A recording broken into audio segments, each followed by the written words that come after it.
I'm Nora Whitfield, 66. And on the night of my son's 40th birthday, my daughter-in-law looked me dead in the eye across a table she had not paid for, in a room she did not know I built, and called me an extra mouth to feed. I smiled. I picked up my water glass. And I let her keep talking, because in 9 minutes, a man in a white coat was going to walk out of that kitchen and call me by a name she had never once thought to ask about. It was 6:40 on a Friday evening in July, the kind of Carolina heat that sits on your shoulders even after the sun starts going down. I was standing in my own driveway in Black Mountain, wearing the navy cardigan I'd had since 2014, checking my purse for my reading glasses, when my phone buzzed with the address Brooke had sent that morning.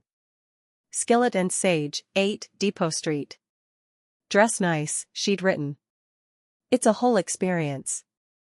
I had not told her I already knew exactly how many steps it was from the host stand to table 12.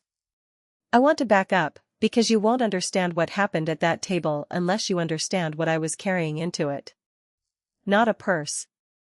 Not a birthday gift. 28 years of choosing, over and over, to be smaller than I was. I married Walter Whitfield in 1983.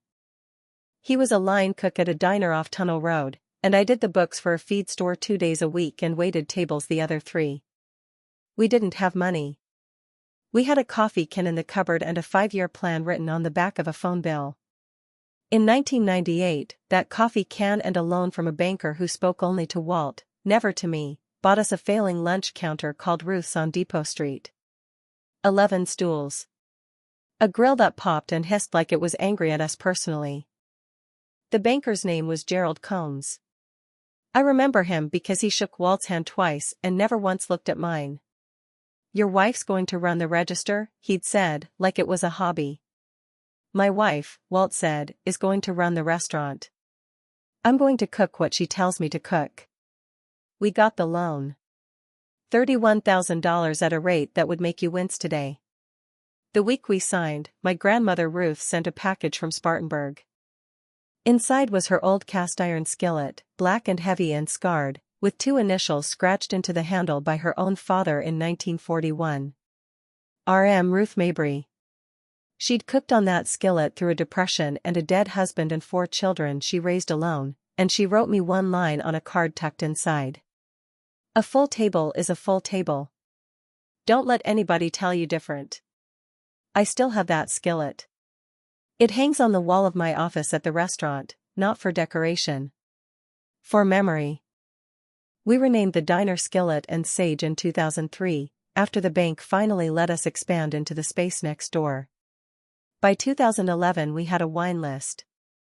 By 2016 we had a second location in Asheville proper and a private dining room upstairs that regulars called the Whitfield Room, though almost none of them knew why. Because the name on the deed, the LLC, the tax filings, all of it, was Ruth Mabry Hospitality Group.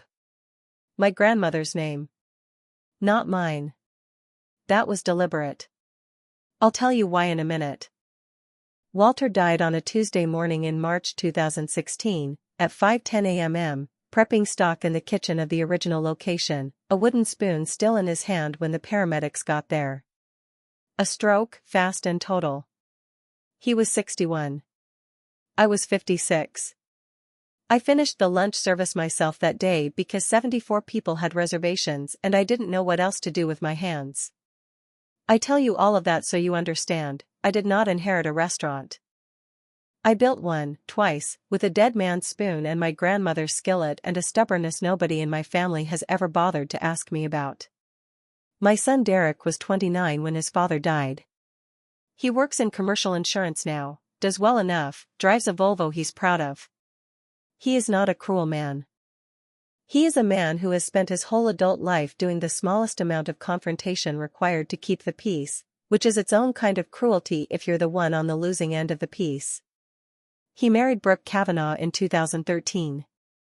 Her family has money the old way, the kind that doesn't talk about itself except to make sure you know it's there.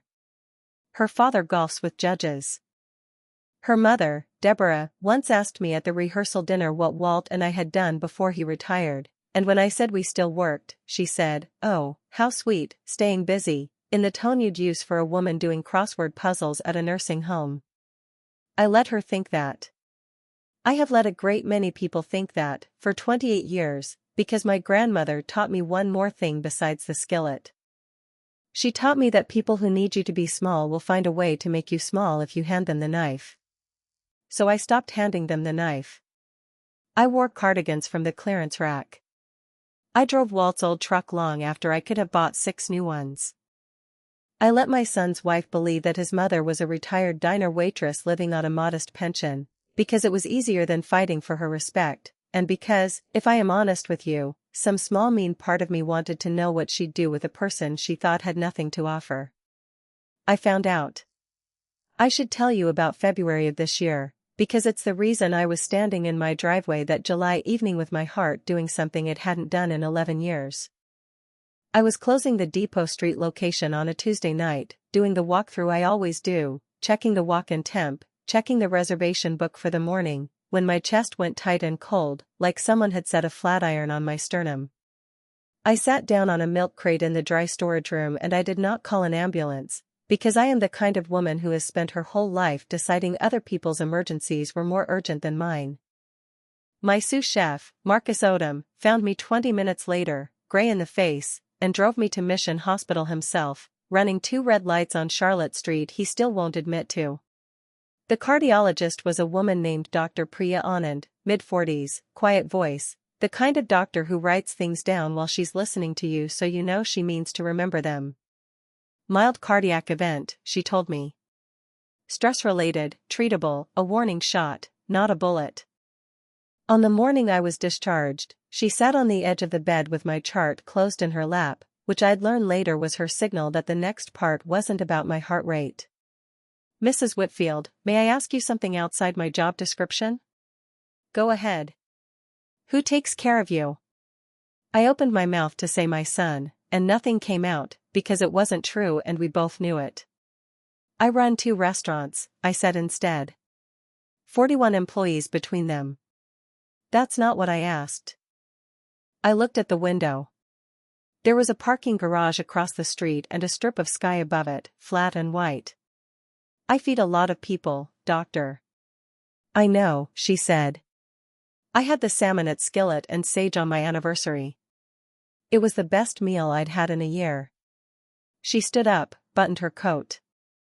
The body keeps a ledger, Mrs. Whitfield, same as any restaurant. Every year you don't collect on what you're owed, it carries the debt forward. Eventually it comes due. I drove myself home that afternoon. I did not tell Derek I'd been in the hospital. He found out 6 weeks later, second-hand, from Marcus's wife, who works at the elementary school with a woman in Derek's Sunday men's group. He called me once, said, "Mom, why didn't you tell me?" in a voice that had more irritation in it than fear. I told him I hadn't wanted to worry anyone. He did not call again that week. I want to pause here, because I think some of you already know this part in your bones. If you have ever quietly built something enormous while the people closest to you decided you were simply getting by, if you have ever watched them plan around a version of you that doesn't exist because the real version was inconvenient to see, put the word ledger in the comments. Just that. One word. I'll be reading every one of them. 3 weeks after the hospital, Brooke drove up from their place in Fletcher, alone, on a Wednesday evening, which should have told me something, because Brooke does not do anything alone unless it requires a signature. She brought a folder. Glossy, tabbed, the kind a realtor leaves behind. Sunrise Commons, it said on the cover. Independent living, Fletcher, North Carolina. Meals included. Weekly housekeeping. Transportation to appointments. We just think, with your heart thing, she said, it's time to talk about downsizing. That house on Montreat Road is way too much for you alone. And honestly, Derek and I have been stretched so thin with Mason's tuition, and if we're being real, we could use the equity conversation eventually, when you're ready. Eventually. When you're ready. 2 phrases people use when they've already decided and are only waiting for you to catch up. I asked her when she and Derek had discussed this. January, she said. January. 1 month before my heart tried to tell someone the truth and nobody in my family answered. I did not raise my voice. I have spent 40 years learning not to raise my voice in rooms where raising it would only prove I was exactly as excitable and unserious as everyone already assumed. I folded the brochure, set it beside my plate, and said, "I'll think about it." I did think about it. All night. At 1:40 in the morning I went out to the garage, to the filing cabinet where I keep the things that matter, and I pulled the original 1998 loan documents, brittle at the folds, Gerald Combs's signature next to Walt's, and mine, right there, plain as anything, Nora J. Whitfield, lessee of record. I sat on the concrete floor of that garage and I read my own handwriting from 28 years ago, and I thought about Dr. Anand's ledger, and about my grandmother's skillet, and about the word eventually, and I made a decision I should have made a long time before that night. I decided it was time for my family to finally meet me. I should tell you about my granddaughter Piper, because she is the reason the plan worked at all, though she didn't know she was part of a plan until the very end. Piper is 15, Derek and Brooke's oldest, sharp-eyed, quiet in the particular way of teenagers who are always doing more math in their heads than they let on. In April, she came to me and asked, in the careful voice of a kid asking for something she expects to be denied, whether I knew anyone hiring for a summer hostess job, because her parents wanted her to learn the value of money and she didn't want to work retail. I told her I might know somebody. I did not tell her which restaurant. I gave Marcus her resume and let him hire her the ordinary way, and Piper started at Skillet and Sage on the Depot Street floor in May under the name that's on her working papers, Piper Bennett, Brooke's maiden name, because Brooke had insisted on it years ago for some reason involving her own father's business reputation, a detail that would matter more than any of us knew. For 6 weeks, my granddaughter sat wine glasses 2 feet from where I ate my Tuesday dinner, and neither her mother nor her father ever once asked her where she was working, only whether she was making decent tips. She figured it out on her 3rd shift, when she saw Marcus hand me the closing paperwork to sign and call me Chef Whitfield in the tone the whole staff uses, which is not a tone anyone uses with a customer. She came to me that night in the parking lot, still in her black apron, and she didn't ask a question. She just looked at me for a long moment and said, "Does my dad know this is yours?" "No, honey." "Why not?" I didn't have a clean answer for a 15-year-old. I gave her the truest one I had. "Because your mother married a man she thought had a mother worth apologizing for at parties." I got tired of proving her wrong the hard way, so I stopped trying, and I let her believe what was easy. "That was my mistake, not yours." Piper thought about that for a while, standing under the parking lot light with a bus tub in her hands. "That's kind of sad, Grandma." "It is," I said. "I'm working on it." She kept the secret for 6 weeks. Not because I asked her to, but because, in her words, she wanted to see what would happen. Kids notice more than we give them credit for. She'd started noticing, months before, the particular way her mother talked about me at dinner when I wasn't there. The eye rolls. The line, more than once, delivered to her friends over brunch while Piper sat scrolling her phone and pretending not to hear, "Derek's mom is sweet, but God, it's like having a 4th kid some weeks." A 4th kid. That was the rehearsal for what came at the birthday dinner. Now, the dinner itself. Friday, July 17, 2026. Derek's 40th birthday. Brooke had planned it for 6 weeks, a whole group text of logistics, and she had picked, for reasons she found entirely on her own through a food blog, a restaurant she described as this incredible new farm-to-table place everyone's talking about. She had no idea Skillet and Sage was 14 years old, or that half the town called it my restaurant, because half the town does not run in Brooke's circles, and Brooke has never once, in 13 years, asked me a single question about how I spend my Tuesdays. We were seated at 7 o'clock in the private room upstairs, the Whitfield room, which Brooke had booked believing it was simply the nicest room in the building, not knowing whose name was carved, small and unobtrusive, into the brass plate by the door. Derek and Brooke. Piper and Mason. Brooke's parents, Deborah and Roy Kavanaugh, in from Charlotte. Derek's college roommate Casey and his wife. 9 of us at a long oak table set with the good linen, the candles I'd chosen myself 2 years ago from a catalog in this very room. I wore the navy cardigan. I ordered the trout. I let Brooke order 2 bottles of the Sancerre without commenting that I knew the markup on it to the dollar.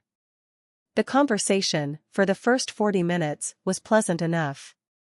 Casey told a story about Derek in college. Deborah talked about a charity gala. Mason, 10, asked if he could get the fancy mac and cheese, which is a dish Walt invented in 2009 and which I still make myself on slow Sundays. Then, around 7:50, the talk turned to the family beach trip Brooke was planning for August, a house in Kiowa, and the cost of it, and who was coming, and Deborah asked, lightly, almost kindly, whether I'd be joining them this year. Brooke answered before I could. "Oh, we haven't figured that part out yet." She laughed, the small tight laugh she does when she thinks she's being funny in front of her mother. "It's just, the house only sleeps 8 comfortably. And once you add one more mouth to feed, the whole grocery budget kind of blows up. No offense, Nora. No offense, Nora." As if the words before it had not already landed exactly where she meant them to. Deborah smiled into her wine. Roy checked his phone. Derek studied the tablecloth with the focused attention of a man deciding, one more time, that the smallest amount of confrontation required to keep the peace was none at all. "I want you to understand, I have been called worse things by better people." What stopped my hand on the water glass wasn't the insult. It was the arithmetic underneath it. My son's wife had just done the math on whether feeding his own mother for 1 week at the beach was worth the grocery bill, at a table inside a room I had paid to renovate, in a restaurant that had quietly funded 11 scholarships for line cooks with no culinary degree and nowhere else to go, in a building where the payroll I signed every other Friday fed 41 families who were not, as far as I was concerned, extra anything.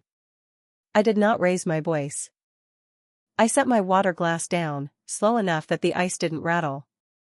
"None taken," I said. "I've been called worse over less." Casey laughed, uncertain. Brooke smiled, satisfied, mistaking my calm for surrender the way she always had. It was 7:52 when Marcus knocked on the private room door, the particular soft double knock he uses when he wants me and not the table. I want to tell you, I hadn't planned it for that exact minute. I had told him a week earlier, quietly, over the phone, that I would be dining upstairs Friday night with my family, and that if the moment ever felt right, he should trust his own judgment on when to come find me. Marcus has worked beside me for 19 years. He has better judgment about a room than most people have about their own lives.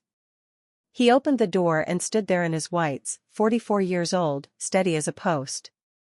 "Chef, sorry to interrupt.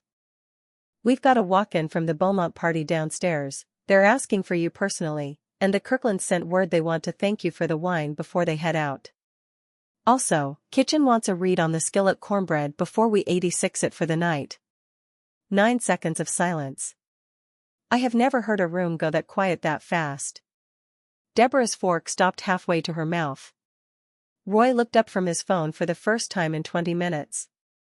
Brooke's smile did something complicated, folding in on itself while it tried to figure out what it was looking at. "Chef?" Casey said at first, half laughing, the way you laugh at a joke you haven't understood yet. "I'll be right down, Marcus. Tell the Kirklands I'm glad the Rioja worked out." Marcus nodded and left. The door clicked shut. I picked my napkin back up off my lap and reached for my water glass, as if nothing at all had happened, because in my mind, for one more moment, I still owned the right to decide how this went. Brooke found her voice first. "Chef of what?" I looked at my son's wife across the candles I had chosen, in the room that carried my grandmother's married name on a brass plate she had walked past 9 times that night without reading. "Of this," I said. "All of it. Since 1998. Piper, sitting beside Mason, did not look surprised. She looked at her plate and then, very deliberately, up at her father, waiting. Derek's face went through 3 things in quick succession. Confusion. Recognition, slow, like a photograph developing. And then something that looked almost like grief, the particular grief of a grown man realizing how long he'd let a story about his own mother go unquestioned because the story was convenient and the truth would have required something of him. "Mom," he said. "This is your restaurant?" "It has been for 28 years, Derek. You've eaten here 4 times. You've never once asked whose name was on the door." Deborah set her fork down entirely now. "I'm sorry, are you saying you own this whole?" "2 locations. 41 employees. I do the hiring, the books, the wine list, and every Tuesday close." I kept my voice level, the same voice I use walking a new server through a difficult table. "I also, apparently, am an extra mouth to feed at a beach house I was never actually planning to attend, so we can set that concern aside." Brooke's face had gone the color of the tablecloth. "Nora, I had no idea, obviously I wouldn't have." "I know you wouldn't have," I said. "That's rather the point, isn't it? You didn't need to know who I was to decide what I was worth. You'd already decided." The door opened again. This time it wasn't Marcus. It was a woman I recognized instantly, silver-haired, 71 years old, wrapped in the kind of cashmere you don't buy on a whim. Eleanor Kirkland. She and her late husband had been coming to Skillet and Sage since the Depot Street days, since before it had a wine list, since it had 11 stools and a grill that hissed like it hated us. She'd asked at the front, apparently, which room I was in, and Marcus, who knows exactly how much Eleanor Kirkland adores me, had simply pointed the way. She crossed the room without hesitation, the way people do when they've decided at 71 that they've earned the right to walk into any room they please. "Nora, darling, I only wanted to say the Rioja was extraordinary, and I told Marcus so." Then she looked around the table, taking in the frozen faces, the untouched cornbread, the folder still Deborah. "Oh. Have I interrupted a family dinner?" "You have impeccable timing, Eleanor, as always." She smiled, and something in her recognized exactly what she'd walked into, the way older women often do. "This must be your Derek. I've heard about you for years, young man. Your mother cried actual tears the day you got into that college, do you know that?" Told the whole kitchen. We had to comp the staff meal that night, she was too distracted to cost it out properly. Derek's throat worked. He didn't answer.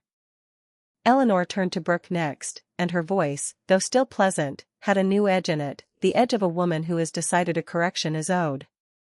"And you're the wife. I remember you from the wedding, though we've never properly spoken. I've been a customer of this restaurant since 2003. Do you know what your mother-in-law did for me the month my husband died? She closed the private room for the wake, refused to bill me $1 for it, and personally made the cornbread because it was Harold's favorite. I have never told anyone that story because it never seemed like mine to tell. But since we're all learning things about Nora tonight, I thought you should have that one too." The silence that followed was the longest of the night. Roy Kavanaugh, who had said almost nothing all evening, finally spoke, quietly, to no one in particular. "Deborah, we should have asked more questions years ago." Deborah didn't answer him. "I want to pause again, because I know some of you have been in that seat, the one where you're finally seen for the first time in a room full of people who claim to already know you. If that's you, if you have ever been underestimated by the very people whose respect you kept quietly earning anyway, type "seen" in the comments. I read every single one. Mason, 10 years old and blessedly unbothered by adult humiliation, looked up from his mac and cheese. "Wait, Grandma, so this is your restaurant? Can I get free dessert forever?" That broke something in the room, a small crack of laughter nobody wanted but everybody needed. Even Brooke laughed, thin and shaky, wiping under her eyes with the corner of her napkin. I stood up. I smoothed the front of my cardigan, the same one Deborah had once looked at like it embarrassed her. "I do have to go check on that cornbread," I said. "Sit tight. Dessert's on the house tonight. Every bit of it." I walked downstairs. I checked the walk-in temp out of pure old habit. I stood at the pass for a moment with Marcus, who asked, quietly, "You good, chef?" "I'm better than I've been in about a decade, Marcus." When I came back up 20 minutes later, the table had changed shape. Not the furniture. The people. Derek had moved his chair closer to mine. Piper was grinning in the particular unguarded way of a teenager who has just watched a secret pay off exactly the way she'd hoped. Brooke was quiet, and I don't think she said an unkind word for the rest of the night, which for Brooke is its own kind of confession. I'll tell you what happened after, because the reveal isn't the whole story. The reveal is just the moment the truth stops being avoidable. Derek called me 2 days later, alone, no Brooke on the line. He apologized, and it was a real apology, the kind with specifics in it instead of just the word sorry. He said he'd spent Saturday going back through 13 years of memory, every time he'd let a comment about me slide because correcting it felt like more effort than it was worth, and he was ashamed of the math he'd been doing without ever telling me the sum. I told him I appreciated hearing it, and that I loved him, and that love and access were 2 different accounts, and I intended to keep them separate going forward, at least for a while. Brooke did not call for 3 weeks. When she finally did, it was to ask, haltingly, whether I'd consider having lunch with her, just the 2 of us, at the restaurant, so she could actually get to know me instead of the version of me she'd invented. I said yes. We had lunch on a Tuesday in August. She cried partway through the trout, which I noted, privately, is the same dish I was eating the night she called me an extra mouth to feed, though I didn't say that part out loud. She asked me questions about Ruth's, about Walt, about the loan Gerald Combs had once been so reluctant to give a woman's name. I answered every one. The Kiowa trip happened without either of us that year, as it turned out, because Deborah and Roy quietly cancelled after their own conversation with their daughter, one I wasn't privy to and didn't ask about. Deborah sent me a card in September. 4 sentences, handwritten, apologizing for the crossword puzzle comment from 2013, which surprised me, because I hadn't known she remembered saying it. I have found that people remember their own cruelty far better than they let on. They just wait to see if you'll bring it up first. Piper still works the floor on weekends. She asked me in September if she could start learning the books, the real ones, the ordering and the margins and the payroll, not the tip-out math. I said yes before she finished the sentence. She's 16 now. She calls me chef when we're on the floor and grandma everywhere else, and I have never once had to correct her on which one to use. And Mason did, in fact, get free dessert for the rest of the summer. Some promises you keep on principle. I still wear the cardigan. I still drive the truck a little longer than I need to. Some of that is thrift. Some of it, I've come to realize, was armor I built so thick I forgot I was allowed to take it off in my own family's presence. I'm working on that. Dr. Anand tells me my numbers have improved since July, and I believe her, though I suspect what actually improved was the ledger she warned me about, the one that had been carrying a debt for years that finally got collected. If you've spent your life quietly building the table other people sit at without bothering to notice you built it, I hope you get a Friday night like mine. Not because I wanted revenge.